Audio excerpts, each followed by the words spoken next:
Hindi umano maaring magtrabahong alkalde ng Davao City si dating Pangulong Rodrigo Duterte habang nakadetain sa The Hague. Ayon po yan kay DILG Secretary John Vic Remulla na inaalam din kung papayag ang International Criminal Court na manumpa sa tungkulin ang dating Pangulo sa loob ng detention center. Nakatutok si Darlene Kai. Ngayong proklamado na bilang nanalong mayor ng Davao City si dating Pangulong Rodrigo Duterte, pinag-uusapan kung paano siya makakapagsilbi bilang alkalde ngayong nakadetain siya sa International Criminal Court sa The Hague. Ayon kay DILG Secretary John Vic Remulla, inaalam niya una kung paano makakapanumpa sa tungkulin ang dating Pangulo. Ang gagawin ko na lang ay magpapaalam ako sa sa ICC kung pwede pumunta ang consul natin para makapag-oath siya. Kasi kailangan mag-oath siya to assume office. So, in his absence, the Vice Mayor will be there. Pero ang number one concern namin makapag-oath siya as Mayor.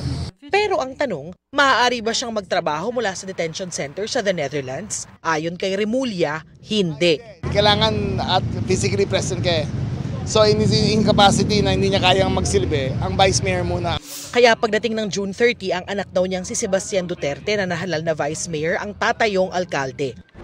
Umalis naman kanina si Vice President Sara Duterte pa Qatar at para bisitahin ang ama sa the Netherlands ayon sa inilabas na impormasyon ng kanyang tanggapan. June 4 nasahang babalik ng bansa ang Vice-Presidente. Ibig sabihin, wala siya sa bansa sa pagsisimula ng paggulong ng kanyang impeachment proceedings. Sa June 2 kasi nakatakdang basahin ng impeachment charges laban sa Vice. At sa June 3 ay mag-i-issue ng summons at ilang relevant orders sa pag-convene ng Senado bilang impeachment court.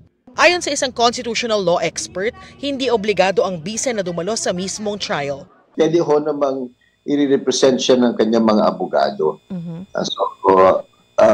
Doon din ho sa rules ng impeachment, hindi naman kinakailangan nandun siya. Kasi nga, kung hindi naman siya yung witness o tinatanong, hindi niya kailangan. Of course, kung gusto naman niya, hindi naman siya pwedeng pagbawalan.